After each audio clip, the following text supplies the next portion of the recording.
بسم اللہ الرحمن الرحیم۔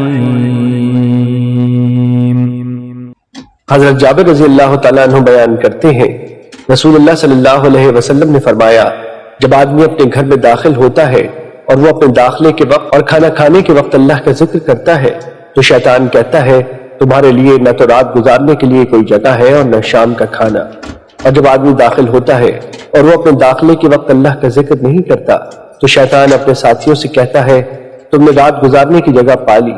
اور جب وہ کھانا کھاتے وقت اللہ کا نام نہیں لیتا تو وہ کہتا ہے تم نے رات گزارنے کی جگہ پا لی اور شام کا کھانا بھی پا لیا۔ مشکات المصابیح حدیث نمبر 4161۔ حضرت ابن عمر رضی اللہ تعالیٰ عنہ بیان کرتے ہیں، رسول اللہ صلی اللہ علیہ وسلم نے فرمایا، جب تم میں سے کوئی کھائے تو اپنے دائیں ہاتھ کے ساتھ کھائے اور جب پیے تو دائیں ہاتھ سے پیے۔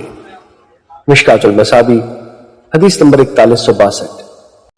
حضرت جابر رضی اللہ تعالیٰ عنہ بیان کرتے ہیں، میں نے نبی صلی اللہ علیہ وسلم کو فرماتے ہوئے سنا، شیطان تمہارے ہر معاملے میں حتیٰ کہ کھانے کے وقت بھی حاضر ہوتا ہے۔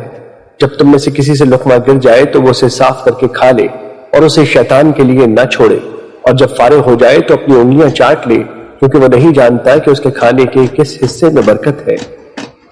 مشکات المصابیح حدیث نمبر 4167۔